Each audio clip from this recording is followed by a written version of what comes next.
Helicopter விபத்தில் மரணமடைஞ்ச Iran முன்னாள் ஜனாதிபதி இப்ராஹிம் ரைசி, முன்னாள் வெளிவிவகார அமைச்சர் ஹுசைன் அமீர் அப்துல்லாஹின் உள்ளிட்டவர்களுக்கு இறுதி அஞ்சலி செலுத்துறதுக்காக பல்லாயிரக்கணக்கான மக்கள் டப்ரிஸ் நகரில் இன்றைக்கி கூடியிருந்தாங்க. இந்த சம்பவம் அங்கே இருக்கிற மக்களுக்கு மிகப்பெரிய ஒரு சோகத்தை ஏற்படுத்தி இருக்கு. இது மிகப்பெரிய பேரிழப்பு. ஆனால் ஒட்டுமொத்த ஈரான் மக்களுக்கும் கிடையாது. ஈரானுக்குள்ளே இருக்கிற ஒரு தரப்பு மக்கள் இதை ஒரு சந்தோஷமான செய்தியாக பார்க்குறாங்க, மகிழ்ச்சியாக கொண்டாடுறாங்க. அமெரிக்காவில் இருக்கிறவர்களோ இஸ்ரேலில் இருக்கிறவர்களோ இதை கொண்டாட முடியும், அது பெரிய விஷயம் கிடையாது. ஆனால் ஈரானுக்குள்ளே இருக்கிற ஒரு தரப்பு மக்களே தங்களுடைய ஜனாதிபதியும் வெளிவிவகார அமைச்சரும் விமான விபத்தில் மரணமடைஞ்ச செய்தியை ஏன் மகிழ்ச்சியாக கொண்டாடுறாங்க? அதுக்கான பதிலை தான் இந்த காணொலியில் பார்க்க போகிறோம். அதே நேரம் அந்த ஹெலிகாப்டர் விபத்துக்கான காரணம் சம்பந்தமான முதற்கட்ட விசாரணையில் மிக முக்கியமான ஒரு விஷயம் கண்டுபிடிக்கப்பட்டிருக்கு. அதையும் என்னென்று பார்க்கலாம். வணக்கம், நான் கிருஷாந்த் ராஜன். இந்த ஹெலிகாப்டர் விபத்தில் மரணமடைஞ்சவர்களுடைய ஜனாசாக்கள் டப்ரிஸ் நகரில் இன்றைக்கு வைக்கப்பட்டிருந்தது. அவர்கள் இறுதியாக அசர்பைஜானில் இருந்து பயணத்தை ஆரம்பித்தது டப்ரிஸ் நகரம் நோக்கி தான். ஈரானுடைய மிக முக்கியமான ஒரு நகரம். பல்லாயிரக்கணக்கான மக்கள் இந்த இறுதி அஞ்சலி செலுத்துறதுக்காக அந்த நகரத்தில் இன்றைக்கு கூடியிருந்தாங்க. அங்கிருந்து இப்போ கூம் என்று சொல்லப்படுற நகரம் நோக்கி ஜனாசாக்கள் கொண்டு செல்லப்படுறதா செய்திகள் வெளியாகி இருக்கு. கூம் நகரத்தை பொறுத்த வரைக்கும் ஷியா முஸ்லிம்களினுடைய மிக முக்கியமான 2வது புனிதமான நகரமாக, ஈரானில் இருக்கிற 2வது புனிதமான நகரமாக கருதப்படுது. அந்த நகரத்துக்கு ஜனாசாக்கள் கொண்டு செல்லப்பட்டு மக்கள் இறுதி அஞ்சலி செலுத்துறதுக்கான ஒரு சந்தர்ப்பம் ஏற்படுத்தி கொடுக்கப்பட இருக்கிறதா சொல்லப்படுது. ஏற்கனவே 5 நாட்கள் தேசிய துக்க தினம் ஈரானில் அறிவிக்கப்பட்டிருக்கு. இதுக்கு பிறகு தெஹ்ரானுக்கு கொண்டு போகப்படும். நாளைக்கு தெஹ்ரானில் இறுதி அஞ்சலி செலுத்துறதுக்கான வாய்ப்பு மக்களுக்கு ஏற்படுத்தி கொடுக்கப்படும். சுப்ரீம் லீடர், அதி உயர் தலைவர் ஆயத்தோல்லா அல் கமேனியும் இதில் கலந்து கொள்வார், நாளைக்கு கலந்து கொள்வார் என்று சொல்லி எதிர்பார்க்கப்படுது. சமய பிரார்த்தனைகளை அவர் முன்னின்று வழி நடத்துவார் என்று சொல்லியும் செய்திகள் வெளியாகியிருக்கு. அதுக்கு பிறகு வியாழக்கிழமை பிர்ஜாந்த் என்று சொல்லப்படுற ஒரு நகரத்துக்கு கொண்டு செல்லப்பட இருக்கு. இந்த நகரத்திலிருந்து தான் கடைசியாக இப்ராஹிம் ரைசி ஒரு நிபுணத்துவ குழுவுக்கு தெரிவு செய்யப்பட்டிருந்தார். இந்த நிபுணத்துவ குழுவை பொறுத்த வரைக்கும் ஈரானுடைய சுப்ரீம் லீடரை தெரிவு செய்கிறது, மேற்பார்வை செய்கிறது, தேவை ஏற்படுமா இருந்தால் அவரை பதவி விலக்கிறது என்று சொல்லி மிக முக்கியமான பொறுப்புகள் இருக்கும். 8 வருஷ பதவி காலத்துக்காக 88 பேர் தெரிவு செய்யப்படுவாங்க. இந்த 88 பேரில் ஒரு நபராக இப்ராஹிம் ரைசியும் கடைசியாக இந்த நகரத்திலிருந்து தெரிவு செய்யப்பட்டிருந்தார். அங்கேயும் மக்கள் அஞ்சலி செலுத்துறதுக்கான சந்தர்ப்பம் ஏற்படுத்தி கொடுக்கப்பட இருக்கு. இந்த நிபுணத்துவ குழு ஒரு பேரளவான குழுவாக தான் இருக்கும். என்று சொன்னால் அதி உயர் தலைவர் சுப்ரீம் லீடருக்கு கட்டுப்பட்ட ஒரு அமைப்பாக தான் இது இதுவரைக்கும் செயல்பட்டு வந்திருக்கு. ஆனால் இந்த நகரத்திலிருந்து தான் இப்ராஹிம் ரைசி கடைசியாக இந்த நிபுணத்துவ குழுவுக்கு நியமிக்கப்பட்டிருந்தார் மக்களோட வாக்குகள் மூலமாக. இதுக்கு பிறகு அடுத்ததாக மொஷாத் என்று சொல்லப்படுற நகரத்துக்கு ஜனாசா கொண்டு செல்லப்பட இருக்கிறதா சொல்லப்படுது. இந்த மஷாத் என்று சொல்லப்படுற நகரத்தில் தான் முன்னாள் ஜனாதிபதி இப்ராஹிம் ரைசி பிறந்தார். அதே நேரத்தில் அவரோட சொந்த இடம் அதுதான். அதே நேரத்தில் ஷியா முஸ்லிம்களினுடைய மிக முக்கியமான புனித நகரமாகவும் மத ரீதியில் முக்கியத்துவம் மிக்க நகரமாகவும் இந்த மஷாத் நகரம் கருதப்படுது. அங்கே ஜனாசா நல்லடக்கம் செய்யப்படும் என்று சொல்லி அறிவிக்கப்பட்டிருக்கு. பல்லாயிரக்கணக்கான மக்கள் கண்ணீர் மல்க வீதிகளில் நின்றும் பள்ளிவாசல்களில் நின்றும் அஞ்சலி செலுத்துறதை பார்க்க முடியுது.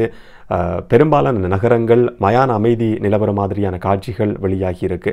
வர்த்தக நிலையங்கள் எல்லாம் பூட்டப்பட்டிருக்கு. ஆனால் ஒரு சில இடங்களில் மக்கள் சாதாரணமான வளமையான செயற்பாடுகளை முன்னெடுத்து வராங்க. வர்த்தக நிலையங்கள் எல்லாம் திறந்திருக்கு. இது ஒரு பக்கம் இருந்தாலும் சோஷியல் மீடியாவில் குறிப்பாக இந்த மரண செய்தியை மக்கள் சந்தோஷமாக கொண்டாடுற மாதிரியான காட்சிகள் வெளியாகி இருக்கு. சர்வதேச ஊடகங்களுக்கும் அந்த மாதிரியான கருத்துக்களை பலர் பதிவு செஞ்சுருக்கிறாங்க. இதுக்கு மிக முக்கியமான காரணம் என்னென்னு சொன்னால் 1980களில் 80களினுடைய கடைசி கட்டத்தில் 5000க்கும் அதிகமான மரண தண்டனை கைதிகளுக்கு, அரசியல் கைதிகளுக்கு மரண தண்டனை விதிக்கப்பட்டதில் மிக முக்கியமான பங்கு ஈரான் முன்னாள் ஜனாதிபதி இப்ராஹிம் ரைசிக்கு இருக்குது. 4 பேரை கொண்ட ஒரு நீதித்துறை குழுவால் இந்த வழக்கு விசாரணைகள் முன்னெடுக்கப்பட்டிருந்தது. மரண தண்டனை நிறைவேற்றப்படுறதில் அந்த 4 பேரை கொண்ட குழு தான் முக்கியமான தீர்மானங்கள் எடுக்கும். அந்த 4 பேரை கொண்ட குழுவில் ஒரு மிக முக்கியமான நபராக இப்ராஹிம் ரைசி செயற்பட்டு வந்தார். 5000க்கும் அதிகமானவர்கள் இந்த மாதிரி மரண தண்டனை நிறைவேற்றப்பட்டவர்களாக இருக்கிறாங்க. அப்படி பாதிக்கப்பட்டவர்களோட குடும்பங்களை சேர்ந்தவர்களும் எதிரான கருத்துக்களை கொண்டவர்களும் சோஷியல் மீடியாவில் தங்களோட மகிழ்ச்சியை இந்த மாதிரி வெளிப்படுத்தி வராங்க. இதை தவிர இவருடைய ஆட்சி காலத்தின் கீழே கடுமையான சில நடைமுறைகள் எல்லாம் பின்பற்றப்பட்டிருந்தது. ஆடைகள் சம்பந்தமான கடுமையான கட்டுப்பாடுகள் விதிக்கப்பட்டிருந்தது. குறிப்பாக 2022ஆம் ஆண்டில் ஜனாதிபதியாக பதவியேற்று அடுத்த வருஷத்திலேயே ஒரு மிக முக்கியமான சம்பவம் நடக்குது. 22 வயதான ஒரு யுவதி ஆடை கட்டுப்பாடு சம்பந்தமான குற்றச்சாட்டில் போலீஸால் கைது செய்யப்படுறாங்க. 3 நாட்கள் தடுப்பு காவலில் வைக்கப்பட்டிருந்த அந்த 22 வயதான யுவதி போலீஸால் துன்புறுத்தப்பட்டு அடித்து படுகொலை செய்யப்பட்டதா குற்றம் சாட்டப்பட்டிருந்தது. ஆனால் நோய்வாய்ப்பட்டதன் காரணமாக, மாரடைப்பு காரணமாக தான் அந்த யுவதி உயிரிழந்ததா போலீஸ் தரப்பிலிருந்து விளக்கம் கொடுக்கப்பட்டிருந்தது. ஆடை கட்டுப்பாடு என்று சொல்கிற நேரத்தில் இஸ்லாமிய பெண்கள், அங்கே இருக்கிற பெண்கள் தலைமுடியை கூட வெளியில் தெரிகிற மாதிரி ஆடைகள் உடுத்தக்கூடாது. ஹிஜாப் மூலமாகவோ இல்லாட்டி வர ஹெட் ஸ்கார்ஃப் மூலமாகவோ அந்த தலைமுடியையும் கூட மறைக்கிற மாதிரி ஆடைகள் அணியணும் என்ற கட்டுப்பாடுகள் இருந்தது. இந்த கட்டுப்பாடுகளை பின்பற்றாததன் காரணமாக குற்றம் சுமத்தப்பட்டு அந்த 22 வயதான யுவதி கைது செய்யப்பட்டிருந்தா. போலீஸ் காவலில் இருந்த நிலையில் அந்த யுவதி உயிரிழந்ததுக்கு பிறகு நாடு முழுக்க ஈரான் பல பகுதிகளிலையும் மிக தீவிரமான போராட்டங்கள் வலுவடைஞ்சிருந்தது. இந்த போராட்டங்களை கட்டுப்படுத்துறதுக்காக கடுமையான நடவடிக்கைகள் பாதுகாப்பு தரப்பால் இப்ராஹிம் ரைசியினுடைய ஆட்சியின் கீழே முன்னெடுக்கப்பட்டிருந்தது. நூற்றுக்கணக்கானவர்கள் இதில் கொலை செய்யப்பட்டதாகவும் இப்போ வரைக்கும் ஒரு குற்றச்சாட்டு இருக்குது. இந்த மாதிரியான பல சம்பவங்கள் காரணமாக தான் மக்கள் இந்த மரணத்தை கொண்டாடுறாங்கன்னு சொல்லியும் சொல்லப்படுது. வெளியில் கொண்டாட முடியாது. சோஷியல் மீடியாவில் தங்களோட எதிரான கருத்துக்களை வெளிப்படுத்துகிறாங்க, மகிழ்ச்சியான கருத்துக்களை வெளிப்படுத்துகிறாங்க. பட்டாசு கொளுத்தின காட்சிகள் கூட வைரல் ஆகியிருந்தது. ஈரானுக்குள்ளே இருக்கிற மக்கள் இதை அதிகமாக ஷேர் பண்ணியிருந்ததா செய்திகள் வெளியாகி இருந்தது. இந்த மாதிரி மகிழ்ச்சியை வெளிப்படுத்தி வர மக்களை, ஒரு தரப்பை சேர்ந்தவர்களை ஒடுக்கிறதுக்கான, கட்டுப்படுத்துறதுக்கான நடவடிக்கைகள் கூட இப்போ ஆரம்பிக்கப்பட்டிருக்கு. அவதூறான கருத்துக்களை யாராவது சோஷியல் மீடியாவில் பதிவு செய்வாங்களா இருந்தால் அவர்கள் எல்லாரும் கைது செய்யப்படுவாங்கன்ற மிக முக்கியமான ஒரு உத்தரவு ஈரான் சட்டமாதிபர் திணைக்களத்தால், சட்டமாதிபரால் இப்போ வெளியிடப்பட்டிருக்கு. இது சம்பந்தமான செய்திகளும் ஒரு பக்கம் வெளியாகியிருக்கு. இப்போ இந்த சம்பவம் எப்படி நடந்ததுன்ற கேள்விதான் பலர் மத்தியிலையும் இருக்குது.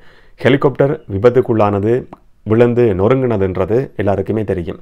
ஆனால் இதுக்கான காரணம் என்னன்ற கேள்விக்கான பதில் இதுவரைக்கும் கிடையாது. ஆதாரபூர்வமாக அது இதுவரைக்குமே நிரூபிக்கப்படலை.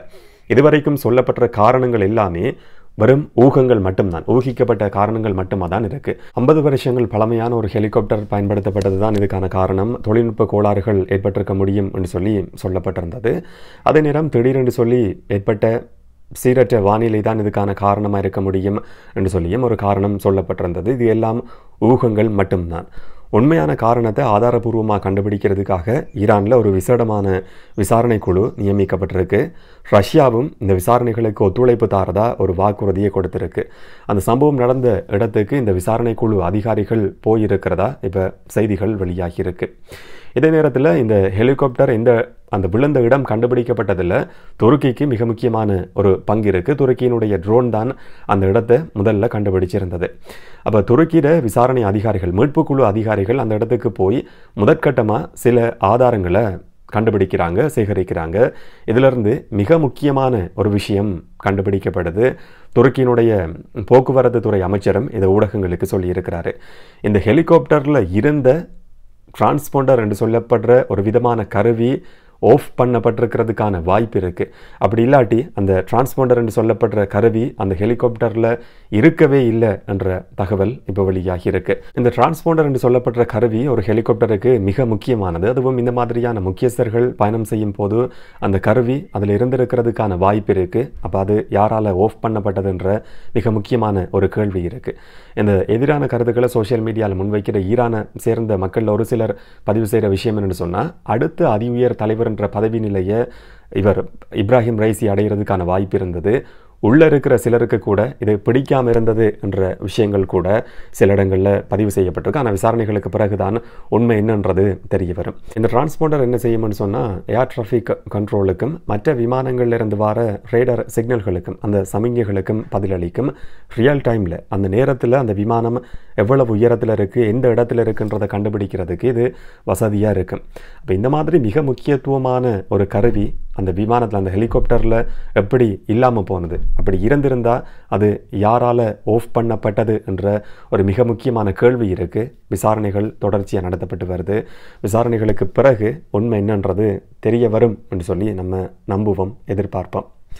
இதை பற்றி நீங்கள் என்ன நினைக்கிறீங்கன்றதை கமெண்டில் பதிவு செய்யுங்க. இன்னும் ஒரு காணொலியில் இன்னும் ஒரு தகவலோடு சந்திக்கலாம். வணக்கம்.